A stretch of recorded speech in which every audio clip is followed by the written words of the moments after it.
નમસ્કાર વિદ્યાર્થી મિત્રો, આજે આપણે ધોરણ 12 રસાયણ વિજ્ઞાનનું પ્રથમ ચેપ્ટર ઘન અવસ્થા વિશે અભ્યાસ કરીશું. તો ઘન અવસ્થાને ઇંગ્લિશમાં ધ સોલિડ સ્ટેટ કહેવામાં આવે છે. તો આગળ ઉપર આપણે દ્રવ્યની મુખ્ય 3 અવસ્થાઓ વિશે અભ્યાસ કરેલો કે દ્રવ્ય છે મુખ્ય 3 અવસ્થામાં છે: ઘન, પ્રવાહી અને વાયુ અવસ્થા. તો ધોરણ 11ની અંદર આપણે આના વિશે પ્રાઇમરી બેઝ લેવલની માહિતી છે મેળવેલી. ઘન, પ્રવાહી અને વાયુ. તેમાં પ્રવાહી અને વાયુ છે એ વહન પામી શકતા હોવાથી તેને દ્રવ કહેવામાં આવે છે. તમને ખ્યાલ છે કે ઘન, પ્રવાહી અને વાયુ એમાં આપણે ચર્ચા કરેલી કે ઘન પદાર્થ છે એની અંદર ઘટક કણો, એટલે ઘટક કણો તરીકે આયન હોય અથવા પરમાણુ હોય અથવા અણુ હોઈ શકે. ઘનમાં ઘટક કણો એકબીજાથી નજીક હોય છે, પ્રવાહીમાં ઘટક કણો એકબીજાથી થોડા દૂર હોય છે, અને વાયુ અવસ્થા હોય એની અંદર ઘટક કણો એનાથી પણ વધુ દૂર આવેલા હશે. તો પ્રવાહી અને વાયુ છે વહન પામી શકે છે, એટલા માટે એને દ્રવ કહેવામાં આવે છે. તો શા માટે વહન પામી શકે છે? એનું કારણ પણ એમાં ઘટક કણો છે એ એકબીજાથી દૂર હોય છે, એટલે એ પોતાનું સ્થાન બદલાવી શકે છે. જ્યારે વહન પામે, માનો કે તમે પાણીને કોઈ સપાટી ઉપર ઢોળો છો ત્યારે પાણી છે એ ગતિ કરીને આગળ વધે છે, તો એમાં કણો છે એક જગ્યાએથી બીજી જગ્યાએ હરીફરી શકે છે, એટલે કે મુક્ત હોય છે. એ જ રીતે વાયુમાં પણ ઘણી બધી અણુઓ વચ્ચે જગ્યા હોય છે, તો અણુ એક જગ્યાએથી બીજી જગ્યાએ સરળતાથી જઈ શકશે. તો પ્રવાહી અને વાયુમાં અણુઓ હરવા ફરવા માટે મુક્ત હોય છે, એટલા માટે વહી શકે છે. એ તમને ખ્યાલ છે કે કોઈ વાસ ધરાવતો વાયુ છે એ આપણે ખુલ્લો મૂકીએ તો એક ખૂણામાં જો એ આપણે વાયુ ભરેલો હોય, માનો કે એમોનિયા વાયુ છે, તો એ વાયુને આપણે એક ખૂણામાં રાખી અને ખોલીએ પાત્ર, તો બીજા ખૂણામાં એટલે બીજી જગ્યાએ પણ એની વાસ આવશે. એનો મતલબ કે વાયુ એક જગ્યાએથી બીજી જગ્યાએ પ્રસરી શકે છે, વહન પામી શકે છે, એટલા માટે આપણે એને દ્રવ કહેશું. પરંતુ ઘન પદાર્થ છે એને આપણે દ્રવ કહેતા નથી. કારણ શું છે કે ઘન પદાર્થ છે એમાં ઘટક કણો એકબીજાથી નજીક હોય છે, એટલે કે ઘટક કણોના સ્થાન નિશ્ચિત હોય છે, ફિક્સ હોય છે, ત્યાંથી એ બીજી જગ્યાએ જતા નથી. તેથી ઘન પદાર્થમાં દ્રઢતા આવે છે. ઘન પદાર્થ સખત હોય છે સામાન્ય રીતે. એનું કારણ પણ એ જ છે, પ્રવાહીમાં આ અણુઓ છે મૂવમેન્ટ કરી શકે છે. અહીંયા આપણે વાત કરીએ તો આ અણુ આ જગ્યાએ જઈ શકે, આ અણુ છે બીજી જગ્યાએ જઈ શકે, જ્યારે ઘન પદાર્થમાં એ પોતાનું સ્થાન બદલાવી શકતા નથી. એ જગ્યાએ સરેરાશની એવરેજ એ દોલન કરતા હોય છે, પણ એક જગ્યાએથી બીજી જગ્યાએ એ જઈ શકતા નથી. એટલે આજ માનો કે ઘન પદાર્થનો ટુકડો છે આપણે અહીંયા મૂકીએ તો એના અણુઓ પ્રવાહીની જેમ પ્રસરી અને આગળ વધતા નથી. તો પદાર્થના ગુણધર્મ, જે તે પદાર્થના ગુણધર્મ છે એ ઘટક કણોના સ્વભાવ અને તેમની વચ્ચે પ્રવર્તતા બંધન બળો પર આધાર રાખે છે. ઘન, પ્રવાહીની વાયુ છે એની જ આપણે વાત કરીએ તો એના ગુણધર્મો છે કેના ઉપર આધાર રાખશે? તો ઘટક કણોના સ્વભાવ, કે કયો ઘટક કણ છે, પરમાણુ, અણુ, આયન શું છે, અને એની વચ્ચે પ્રવર્તતા બંધન બળો, કે પ્રવાહીમાં બે અણુઓ વચ્ચે આકર્ષણ બળ કેટલું છે, ઘનમાં આકર્ષણ બળ કેટલું છે, વાયુમાં કેટલું છે, એના ઉપર એના ગુણધર્મ છે આધાર રાખે છે. તમને ખ્યાલ છે કે ઘન પદાર્થમાં બે ઘટક કણો અથવા તો અણુ હોય તો અણુ વચ્ચે આકર્ષણ બળ ઘણું બધું વધારે હશે, કારણ કે નજીક છેલ્લે આકર્ષણ બળ વધુ, તો એના કારણે એ અણુઓ છે એકબીજાથી નજીક હોવાના કારણે ઘન પદાર્થમાં દ્રઢતા ઉત્પન્ન થાય છે. જ્યારે પ્રવાહીમાં અંતર થોડું વધારે હોય છે તો આકર્ષણ બળ ઓછું, અને વાયુ છે એમાં અણુઓ ખૂબ દૂર હોય છે આ બંનેની સાપેક્ષમાં, તો એમાં આકર્ષણ બળ છે એ ખૂબ ઓછું હશે. તો બંધારણ અને ગુણધર્મોના આધારે અમુક ઈચ્છિત ગુણધર્મોવાળા નવા પદાર્થોની શોધ કરી શકાય છે. જે તે પદાર્થનું બંધારણ આપણને, માનો કે અહીંયા આપણે ચેપ્ટરની અંદર જુદા જુદા પ્રકારના બંધારણ વિશે અભ્યાસ કરીશું. એ બંધારણ અને જે તે પદાર્થના ગુણધર્મો એના આધારે નવા ઈચ્છિત કે આપણી ઈચ્છા મુજબના ગુણધર્મોવાળા નવા પદાર્થ છે એની શોધ કરી શકાય છે. એનું આપણે એક એક્ઝામ્પલ લઈએ, જેમ કે કાર્બન નેનો ટ્યુબ વૈજ્ઞાનિકોએ બનાવેલું છે. એ કાર્બન નેનો ટ્યુબ છે એ સંશ્લેષિત છે બનાવેલું છે, તો એ સ્ટીલ કરતાં મજબૂત છે. તમને ખ્યાલ છે સ્ટીલ છે સખત છે, ખૂબ મજબૂત હોય છે, તો સ્ટીલ કરતાં પણ મજબૂતાઈ આ કાર્બન નેનો ટ્યુબની વધારે હશે. ઉપરાંત કે એલ્યુમિનિયમ કરતાં પાછું હલકું હોય છે. જો સ્ટીલનો વજન વધારે હોય તો મજબૂતાઈ છે આની એ સ્ટીલ કરતાં વધુ છે, પરંતુ વજન સ્ટીલ કરતાં વધારે નથી. એલ્યુમિનિયમનો વજન તો ઘણો બધો ઓછો કહેવાય, તો એલ્યુમિનિયમ કરતાં પણ આ હલકા છે. એટલે મજબૂતાઈ સ્ટીલ કરતાં વધુ અને વજનમાં ખૂબ ઓછા છે, એલ્યુમિનિયમ કરતાં પણ હલકા. આ ઉપરાંતની વાહકતાની વાત કરીએ તો કોપર, તમને ખ્યાલ છે કોપર છે, તાંબુ છે, એ વધુ વિદ્યુતનું વાહક છે, તો કોપર કરતાં પણ આની વાહકતા છે એ વધારે છે. તો આ ઘણા બધા ગુણધર્મોનો સમન્વય એક જ પદાર્થની અંદર કરી શકાય એવા નવા પદાર્થો છે એની શોધ પણ કરી શકાય છે, પરંતુ ક્યારે આપણે એના બંધારણ જાણતા હોય અને અમુક પ્રકારના ગુણધર્મો વિશે આપણને ખ્યાલ હોય તો એના ઉપરથી આપણે નવા પદાર્થો છે બનાવી શકીએ છીએ. તો આ ચેપ્ટરની અંદર આપણે મુખ્યત્વે ઘન અવસ્થા વિશે જ અભ્યાસ કરવાનો છે, કારણ કે પ્રવાહી અને વાયુ અવસ્થાનો અભ્યાસ આપણે 11મા ધોરણની અંદર દ્રવ્યની અવસ્થાઓમાં કરી ગયા છીએ. ચલો હવે આપણે ઘન અવસ્થાની સામાન્ય લાક્ષણિકતાઓ વિશે અભ્યાસ કરીએ, કે જે પ્રાઇમરી એની લાક્ષણિકતા છે એ કેવી છે, જે આગળ ઉપર પણ આપણે અભ્યાસ કરી ગયા. તો દ્રવ્યની 3 અવસ્થાઓ એટલે કે ઘન, પ્રવાહી અને વાયુ છે એ આપેલ તાપમાને અને દબાણે કઈ અવસ્થામાં હશે, કોઈ યોગ્ય તાપમાન અને દબાણે કઈ અવસ્થામાં, એ ઘનમાં હશે, પ્રવાહીમાં હશે કે વાયુ સ્વરૂપમાં હશે, એનો આધાર છે એ આંતરાણવીય બળો અને ઉષ્મીય ઉર્જા પર રહેલો છે. બે અણુ વચ્ચેનું આકર્ષણ બળ કેટલું છે અને એ અણુ પાસે ઉર્જા કેટલી છે, એ ઉષ્મીય ઉર્જા એના ઉપર રહેલો છે. હવે માનો કે આપણે કહીએ કે કોઈ પણ અવસ્થા છે દ્રવ્યની, એમાં કોઈ યોગ્ય તાપમાન અને દબાણે આપણે કહીએ કે આ બે અણુઓ છે એની વચ્ચેનું આંતરાણવીય, આમ ટૂંકમાં લખું છું, આંતરાણવીય આકર્ષણ બળ માનો કે વધુ છે. આ બે અણુ છે એની વચ્ચે આકર્ષણ બળ વધુ છે, તો વધુ આકર્ષણ બળના કારણે અણુ અથવા જે ઘટક કણ હશે, પરમાણુ અથવા આયન, એ એકબીજાની ખૂબ નજીક રહેશે. તો ખૂબ નજીક હોય તો એની અવસ્થા છે એ ઘન જેવી થશે, એટલે કે ઘન થશે. પરંતુ આકર્ષણ બળ એક જ માત્ર લાગુ નથી પડતું, એની ઉષ્મીય ઉર્જા પણ એટલી જ જરૂરી છે. તો એ જો આંતરાણવીય આકર્ષણ બળ છે એ વધુ હોય તો અણુ અથવા તો બીજો કોઈ ઘટક કણ, પરમાણુ કે આયન હોય એ એકબીજાની નજીક આવે. એ તો આપણને ખ્યાલ આવી જ જશે કે આકર્ષણ બળ વધુ તો અણુ નજીક આવે. અને જો ઉષ્મીય ઉર્જા વધુ હોય તો અણુ અથવા ઘટક કણ જે હશે એ દૂર જશે ઉર્જાના કારણે. માનો કે અહીંયા આપણે બીજું કોઈ દર્શાવીએ કે આ જગ્યાએ આપણે અહીંયા કોઈ વાયુ લીધેલો હશે ને ગરમ વસ્તુ હશે, એટલે એની અંદર રહેલો અણુ છે ને એ પણ ગરમ હશે, એની પાસે ઉષ્મીય ઉર્જા હશે. તો વધારે ઉર્જાના કારણે અણુઓ એકબીજાથી દૂર રહેશે. અને જો આપણે ઉર્જા એની દૂર કરતા જઈએ, આની પાસે માનો કે આપણે કહીએ કે ઉષ્મીય ઉર્જા વધુ છે, તો એ એકબીજાથી દૂર રહેવાનો પ્રયત્ન કરશે, નજીક ના આવી શકે.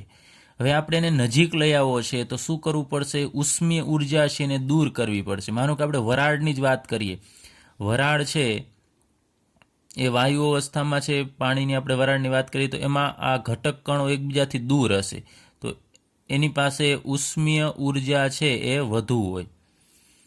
હવે આપણે એને ઠંડી પાડીએ છીએ, માનો કે એને વરાળને આપણે ઠંડી પાડીએ તો એના અણુઓ પાસે જે ઉર્જા હશે ને મુક્ત થશે, એ ઉર્જા દૂર કરશે. એટલે શું થશે? ઠંડુ પાડવાથી ઉષ્મીય ઉર્જા છે એ ઓછી થશે.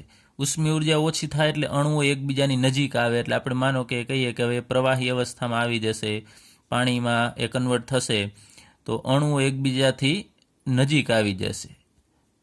અને માનો કે આપણે એ પ્રવાહી પાણી છે, પાણીને આપણે ફરીથી ઠંડુ પાડવું છે, એટલે કે ફ્રીઝરની અંદર મૂકીએ, ચલો ફ્રીઝરમાં મૂકીશું એટલે ફરીથી આની જે ઉષ્મા હશે એ પણ દૂર થશે, ઉષ્મીય ઉર્જા અણુની દૂર થશે. એના કારણે અણુઓ છે એ ખૂબ એકબીજાની નજીક આવી જશે.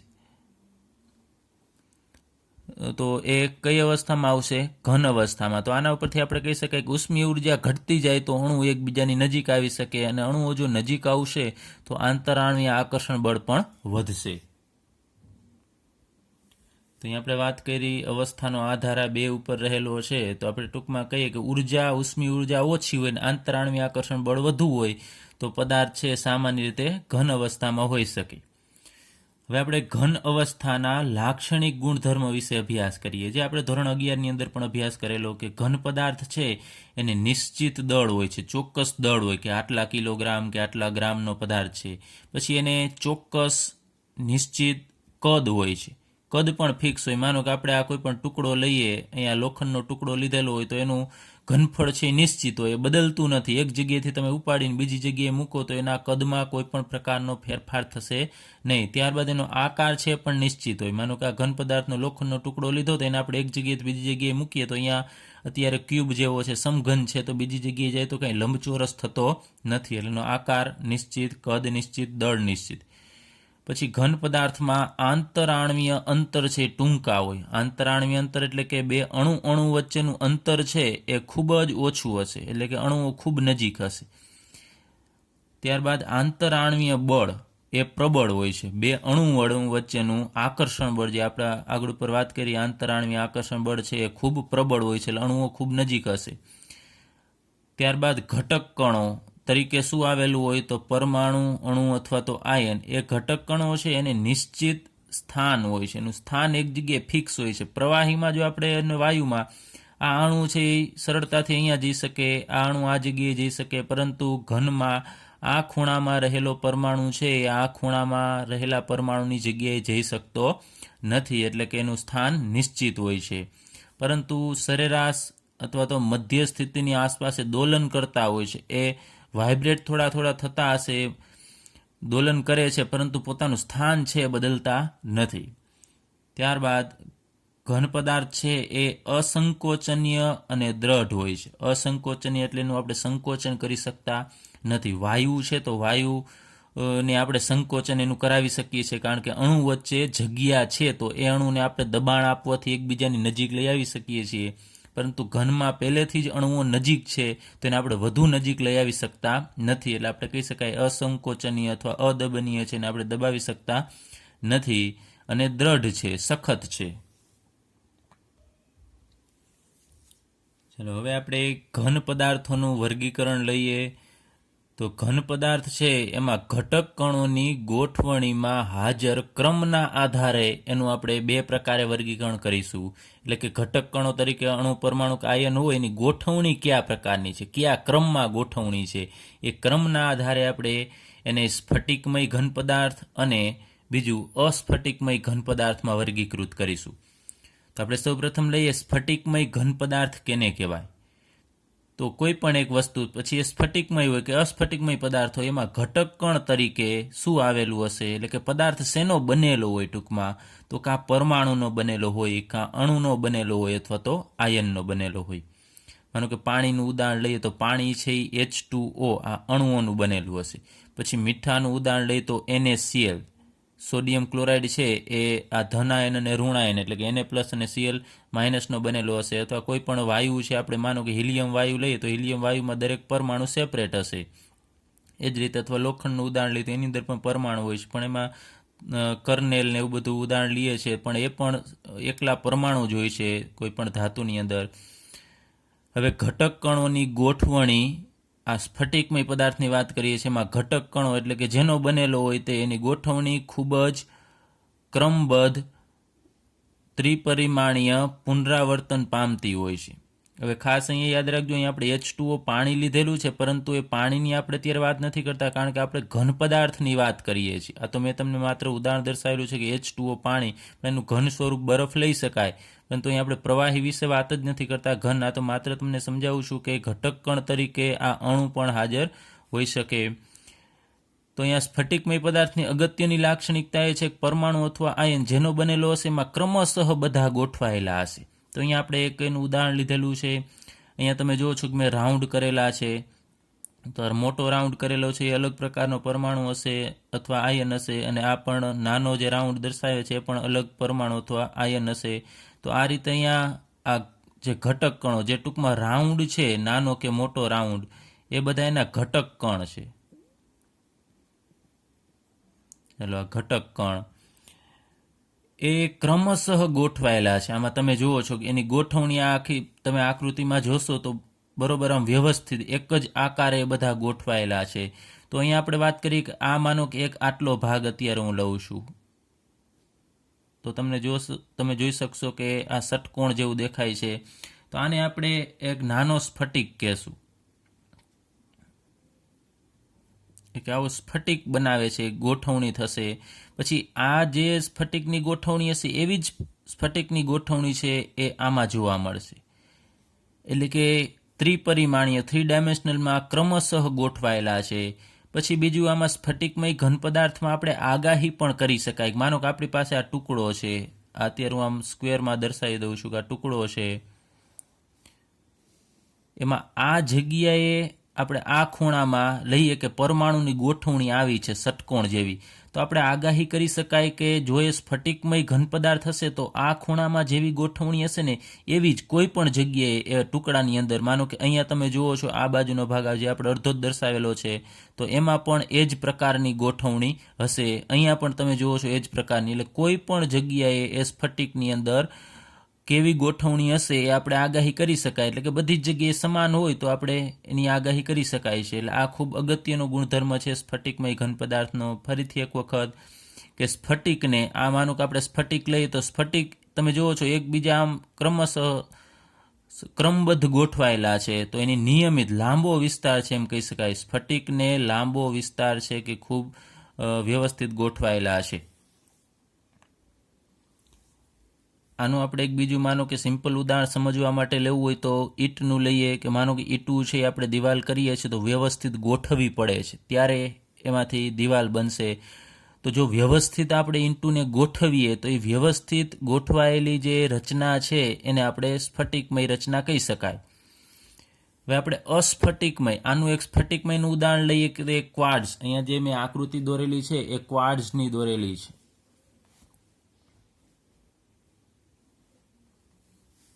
ચલો ક્વાર્ટઝની છે.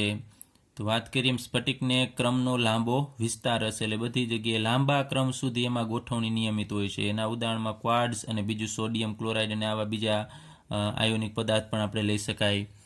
હવે અસ્ફટિકમય પદાર્થ આનાથી થોડો વિરુદ્ધ છે, એનાથી અલગ પડે છે. જેમ કે કાચ, રબર અને પ્લાસ્ટિક, ઘણા બધા પ્રકારના પ્લાસ્ટિક છે એ અસ્ફટિકમય ગુણધર્મ ધરાવે છે. તો કાચ, રબર અને પ્લાસ્ટિક છે એને આપણે ગરમ કરીશું તો એ પ્રવાહીમાં કન્વર્ટ થશે, અને પ્રવાહીને ફરીથી આપણે ઠંડા પાડીએ તો ફરીથી એ સ્ફટિક બનાવતા નથી. અહીંયા જેમ સ્ફટિક બને છે, તમે મીઠું છે માનો કે આપણે ઉદાહરણ લઈએ છીએ NaCl અથવા ક્વાર્ટઝ છે, એને ગરમ કરી પછી એને પ્રવાહીમાં કન્વર્ટ કરીશું, પ્રવાહીને ફરીથી ઠંડા પાડીશું તો ફરીથી આ પ્રકારના સ્ફટિક બનાવશે. એમ ક્રમશઃ ગોઠવાયેલા રહેશે. જ્યારે આમાં એને ગરમ કરવાથી એનો ક્રમ છે જળવાયેલો રહેતો નથી. તો અસ્ફટિકમયને ગ્રીક શબ્દ એમોર્ફસ ઉપરથી એનું નામ આપવામાં આવ્યું છે. અસ્ફટિકમયને ઇંગ્લિશમાં એમોર્ફસ સબસ્ટન્સ છે સોલિડ કહેવામાં આવે છે. તો એમોર્ફસનો અર્થ થશે સ્વરૂપ નહીં, એને આકાર નથી, એટલે કે યોગ્ય સ્વરૂપમાં ગોઠવાયેલા નથી. અને આમાં ઘટક કણોને ટૂંકા વિસ્તારનો ક્રમ હોય છે. તો તમે જોવો છો બહુ વધુ સમય સુધી એની ગોઠવણી છે નિયમિત હોતી નથી. તો આનો આકાર તમે જોશો તો અસ્તવ્યસ્ત લાગશે થોડા સમય સુધી. અહીંયા જેમ ષટકોણ રીતે બધા ગોઠવાયેલા છે એ રીતે આમાં દરેક જગ્યાએ સરખી રીતે ગોઠવાયેલા નથી. તો આમાં આપણે આગાહી ન કરી શકાય કે અહીંયા જેવી ગોઠવણી છે એવી જ ગોઠવણી આ બાજુએ પણ હોઈ શકે, કારણ કે એમાં ક્રમ છે ટૂંકા વિસ્તારનો ક્રમ, એટલે ખૂબ ટૂંકા અંતર સુધી જ એનો ક્રમ છે નિયમિત હોય, પછી બદલતો હોય છે ક્રમ. તો અહીંયા આપણે જે આકૃતિ લીધેલી છે એ ક્વાર્ટઝ કાચની લીધેલી છે, અને એના ઉદાહરણમાં કાચ, રબર, પ્લાસ્ટિક એ બધા અસ્ફટિકમય પદાર્થના ઉદાહરણ છે. હવે NaCl ની વાત કરીએ તો મીઠું છે એની અંદર પણ એક Na+ ને Cl-, Na+ નું કદ નાનું હોય, Cl- નું કદ મોટું હોય. આ રીતે વ્યવસ્થિત આમ એમાં પણ ક્રમશઃ ગોઠવાયેલા હશે. Na+, Cl-, Na+, Cl-, ફરીથી એ જ રીતે Na+ ની બાજુમાં Cl- આવે, ફરીથી Na+, Cl-, Na+, આ રીતે ક્રમશઃ ગોઠવાયેલા હશે, અને એમાંથી આપણને એક આવો સ્ફટિક આપશે. ત્યારબાદ સ્ફટિકમય અને અસ્ફટિકમય પદાર્થના અમુક ગુણધર્મો બીજા લઈએ તો સ્ફટિકમય પદાર્થ છે એને ચોક્કસ ગલન બિંદુ હોય છે, એટલે ચોક્કસ તાપમાને એ પીગળે છે. એટલે કે કોઈ લાક્ષણિક તાપમાને એ એકાએક પીગળે અને પ્રવાહી બને છે. જેમ કે મીઠું છે એનું ગલન બિંદુ ફિક્સ હોય કે આટલા જ કેલ્વિન તાપમાને પીગળશે. ક્વાર્ટઝ છે એ અમુક ચોક્કસ તાપમાને જ પીગળે, પરંતુ અસ્ફટિકમય પદાર્થ છે એનાથી અલગ ગુણધર્મ ધરાવે છે. એ તાપમાનના કેટલાક ગાળા દરમિયાન પહેલાં નરમ પડે. આની જેમ એકાએક ચોક્કસ તાપમાને પીગળતો નથી, એટલે આનું ગલનબિંદુ છે એ ફિક્સ હોતું નથી કે કાચ છે કે રબર છે આ તાપમાન કોઈ પરફેક્ટ, માનો કે 400 કેલ્વિન તાપમાન રાખીએ તો 400 પીગળશે જ કોઈ પદાર્થ અસ્ફટિકમય, એવું નથી. એ પહેલાં નરમ પડે અને પછી પીગળે છે. નરમ પડ્યા પછી ધીમે ધીમે પીગળે છે. અને બીજું એક કે અસ્ફટિકમય પદાર્થ છે એ પીગળી ગયા પછી એને આપણે યોગ્ય આકારમાં ઢાળી શકાય છે, એટલે એના જુદા જુદા આકાર રચી શકાય છે. તો તમને ખ્યાલ છે કે કાચ છે એના પણ આપણે જુદા જુદા આકાર છે બનાવી શકીએ છીએ. જેવો આકાર બનાવવો હોય તો ગોળ આકાર બનાવવો હોય તો કાચમાંથી આપણે ગોળ વસ્તુ પણ બનાવી શકીએ છીએ. એ જ રીતે રબરને પણ આપણે જુદા જુદા આકારમાં ઢાળી શકાય છે, અને પ્લાસ્ટિકને તો ઢાળી જ શકાય. તમને ખ્યાલ છે આપણે મોટાભાગના જે રમકડા આવે છે એમાં મોટા ભાગે પ્લાસ્ટિકનો જ ઉપયોગ થશે, તો જેવો આકાર આપણે પ્લાસ્ટિકનો બનાવવો હોય એવો બનાવી શકાય છે. તો એક અસ્ફટિકમય પદાર્થની એક ખાસિયત કહેવાય, ગુણધર્મ કહેવાય, આ ખૂબ અગત્યનો છે કે એમાંથી આપણે જુદા જુદા આકારના પદાર્થ છે એ બનાવી શકાય છે. જ્યારે અસ્ફટિકમય પદાર્થ છે એને આપણે ઢાળી શકાતો નથી, કે મીઠાને પીગાળીને ફરીથી એમાંથી આપણે બીજા આકારનો પદાર્થ કરવો હોય, ઠંડો પાડો, તો એ એમને નવો આકાર છે એ ધારણ કરશે નહીં. ત્યારબાદ અસ્ફટિકમય ઘન પદાર્થની બંધારણીય લાક્ષણિકતા છે એ પ્રવાહી જેવી હોય છે, એટલે કે પ્રવાહીનું જેવું બંધારણ હોય છે એને મળતું આવે છે બંધારણીય લાક્ષણિકતા છે એના જેવી હોય છે. તો અસ્ફટિકમય ઘન પદાર્થને અતિ ઘટ્ટ પ્રવાહી ગણવામાં આવે છે. આપણે ગણી શકાય અતિ ઘટ્ટ, કે માનો કે પ્રવાહી છે એને આપણે અતિ ઘટ્ટ બનાવીએ. માનો કે આપણે ખાંડ છે તો ઘન છે, પરંતુ આપણે ખાંડની કેમ ચાસણી બનાવીએ તો અતિ ઘટ્ટ હશે, એમ કોઈ પણ અતિ ઘટ્ટ પ્રવાહી હોય એના જેવું આપણે અસ્ફટિકમય પદાર્થને ગણી શકાય. અને અસ્ફટિકમય પદાર્થને આપણે જો ગરમ કરીએ તો અમુક તાપમાને એ સ્ફટિક બનાવે છે, એટલે કે સ્ફટિકમય પણ બનશે. તો આના અમુક પ્રૂફ પણ મળેલા છે. પુરાતન સંસ્કૃતિમાંથી અમુક પ્રકારના એવા કાચ મળેલા છે કે જે દુધિયા કાચ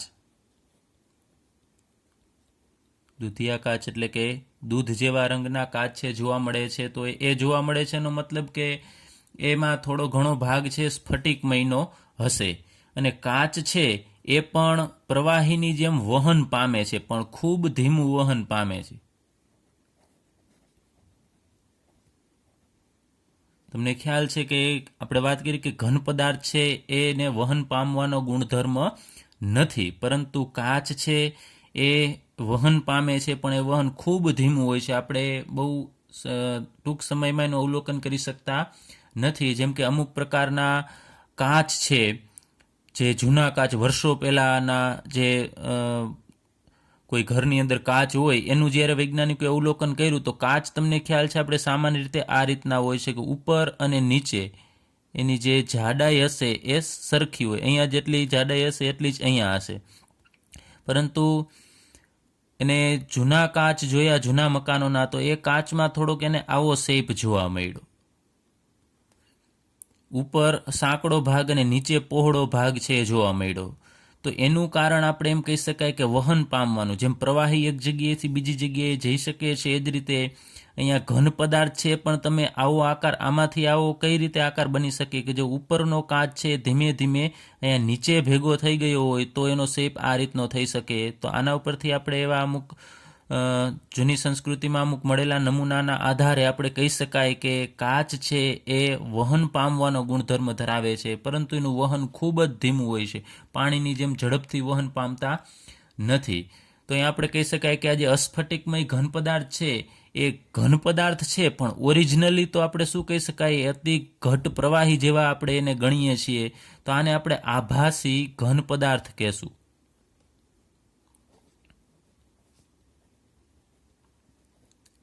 એટલે અસ્ફટિકમય ઘન પદાર્થ છે ને આભાસી ઘન પદાર્થ કહેવામાં આવે છે, અથવા તો એનું બીજું નામ છે અતિશીત પ્રવાહી પદાર્થ. અતિશીત એટલે ખૂબ, શીત એટલે ઠંડુ, ઘણું બધું ઠંડુ પાડેલું પ્રવાહી. આપણે પ્રવાહીને ઠંડુ પાડીએ તો કેમ બરફ છે ને ઠંડુ પાડીએ તો ઘન અવસ્થામાં આવે છે, એ જ રીતે આ જે અસ્ફટિકમય ઘન પદાર્થ છે એ એક પ્રકારના ગણવામાં આવે છે પ્રવાહી પદાર્થ, પરંતુ ઠંડા પાડેલા પ્રવાહી પદાર્થ, એટલે એને આપણે આભાસી ઘન પદાર્થ અથવા તો અતિ શીત પ્રવાહી પદાર્થ કહેશું. ત્યારબાદ એક આપણે ચિરાળ ગુણધર્મ લઈએ.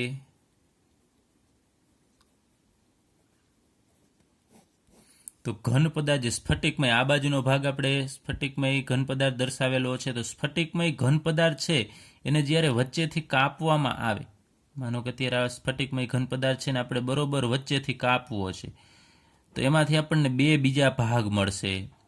એ ભાગ છે એની સપાટી સાદી અને આમ સ્પષ્ટ હશે, સુંવાળી હશે. તો તમે જોશો બરોબર વ્યવસ્થિત ભાગ થશે, એની આમ પ્લીન સપાટી છે એ જોવા મળશે. તો એના ભાગ છે સરળતાથી થઈ શકે છે. કોઈ તીક્ષ્ણ ધારની મદદથી આપણે સાધનની મદદથી કાપીશું તો આવી સપાટી નવી મળશે.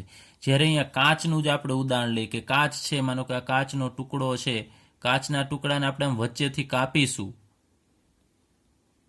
તો એમાંથી જે નવો ભાગ બનશે તમને ખ્યાલ છે કે સ્પષ્ટ આના જેવો જ હશે અને એ થોડો અનિયમિત આકાર પણ આવો હશે.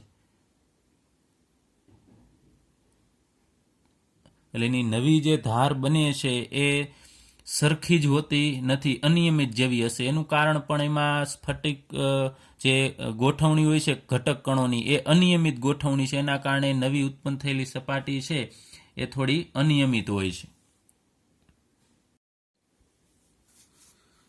ત્યારબાદ સ્ફટિકમય ઘન પદાર્થ અને અસ્ફટિકમય ઘન પદાર્થ છે એનો એક અગત્યનો સ્વભાવ, એના વિશે ચર્ચા કરીએ. તો અસ્ફટિકમય ઘન પદાર્થ છે એ સ્વભાવે સમદૈશિક છે અને સ્ફટિકમય ઘન પદાર્થ છે એ સ્વભાવે વિષમદૈશિક છે. તો આનો અર્થ શું થશે? ખાસ યાદ રાખજો, અસ્ફટિકમય છે એ સમદૈશિક છે. એનો મતલબ શું કે અમુક પ્રકારના ગુણધર્મો જેમ કે યાંત્રિક મજબૂતાઈ, વક્રીભવનાંક, વિદ્યુત વાહકતા, આ બધા ગુણધર્મો છે એ અસ્ફટિકમય ઘન પદાર્થમાં બધી જ દિશામાં સરખા હોય. કોઈ પણ દિશામાં તમે માનો કે એનો ટુકડો લ્યો અસ્ફટિકમય ઘન પદાર્થનો, તો આ દિશામાં અથવા તો આ દિશામાં અથવા આ દિશામાં, બધી જ દિશામાં આ બધા ગુણધર્મ છે, ભૌતિક ગુણધર્મો એ સરખા હોય છે. જ્યારે સ્ફટિકમય ઘન પદાર્થમાં ભૌતિક ગુણધર્મ જેવા કે વિદ્યુતીય અવરોધ, વક્રીભવનાંક જેવા ગુણધર્મો છે જુદી જુદી દિશામાં જુદા જુદા હોય. માનો કે આપણે એનો ટુકડો લીધેલો છે આ, તો આ દિશામાં તમે જાઓ તો પણ ગુણધર્મ અલગ, આ દિશામાં જાઓ તો પણ અલગ, આ દિશામાં જાઓ તો પણ એના ગુણધર્મ છે અલગ અલગ થશે. એટલે ખાસ અહીંયા ગુણધર્મની વાત કરેલી છે કે ગુણધર્મ જો બધી જ દિશામાં તમે કોઈ પણ દિશામાં જોશો અસ્ફટિકમયમાં તો સરખા હોય અહીંયા, જ્યારે અહીંયા બધી દિશામાં કેવા હશે? જુદા જુદા હશે. તો આ આપણે સમજીએ. તો સ્ફટિકમય ઘન પદાર્થ છે એની આપણે ગોઠવણી વાત કરેલી કે એમાં ઘટક કણો છે એ બહુ ક્રમશઃ નિયમિત એની ગોઠવણી હશે, લાંબા ક્રમ સુધી, લાંબા વિસ્તાર સુધી એની ગોઠવણી છે એમ નિયમિત હોય છે અને એનો સ્ફટિક હશે. તો એ અહીંયા આપણે ગોઠવણી દર્શાવેલી છે. અહીંયા બે જુદા જુદા પ્રકારના કણ, માનો કે આ ધનાયન અને ઋણાયન લઈએ, એ રીતે અહીંયા બીજા કોઈ પણ પરમાણુ છે અથવા અણુ છે અથવા આયન આપણે દર્શાવેલા છે, તો જુદા જુદા પ્રકારના છે. તો અહીંયા આ મોટા જે કણ છે એ આપણે માનો કે આ ઋણાયન અત્યારે લઈએ, તો અહીંયાથી આ ક્રમશઃ ગોઠવાયેલા છે. આમ ઉપરથી નીચે તરફ આવો તો પણ જોવો છો આમ ક્રમશઃ આમ હરોળમાં છે, આ બાજુ જાઓ તો પણ જોવો છો તમે હરોળમાં છે. એ જ રીતે આ બધે જે આપણે રેડ જે નાના સ્પોટ દર્શાવેલા છે એ પણ ક્રમશઃ ગોઠવાયેલા છે.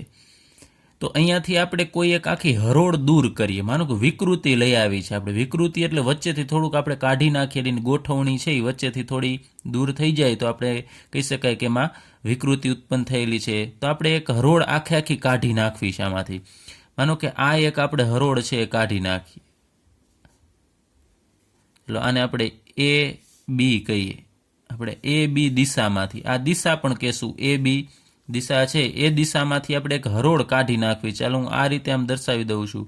અહીંયાથી એક આમ એ બી દિશામાં હરોળ કાઢશો આમ ઉપરથી એમ નીચે, તો કાં આ જે નાના સ્પોટ દર્શાવેલા છે એ આખી હરોળ દૂર થશે, અથવા તો તમે આ હરોળ દૂર કરો એ જ દિશામાં, આ ઉપરથી નીચેની દિશાને ત્યારે આપણે એ બી દિશા કહીએ, તો કાં દૂર થશે તો આખી હરોળમાંથી એક જ પ્રકારના ઘટક કણો છે એ દૂર થવાના છે, કાં અહીંયાથી તમે લેશો આમ આ દિશામાંથી આમ દૂર કરો તો પણ એક જ પ્રકારના ઘટક કણો છે એ દૂર થશે. જ્યારે હવે આપણે બીજી દિશામાંથી લઈએ, કોઈ પણ માનો કે આ દિશા લઈએ, આ અલગ પ્રકારની દિશા છે, એને આપણે CD દિશા કહીએ. તો CD દિશામાંથી આપણે ઘટક કણો દૂર કરવા છે, વિકૃતિ લઈ આવી છે કે અહીંયાથી આપણે ઘટક કણો કાઢીશું તો તમે જુઓ છો કે આ દિશામાંથી જ્યારે ઘટક કણ દૂર કરવામાં આવે છે ત્યારે બે પ્રકારના ઘટક કણ દૂર થાય છે. આપણે મોટો કણ દર્શાવેલો છે અને નાનો કણ છે, એ બંને પ્રકારના કણ દૂર થશે. તો આપણે કહી શકાય કે અહીંયા જુદી જુદી દિશામાં કણોની જુદી જુદી ગોઠવણી છે. AB દિશામાં આપણે જોશું તો બધા જ કણો એક જ પ્રકારના છે. પછી CD દિશામાં ગોઠવણી જોશો તો બંને પ્રકારના આવે છે.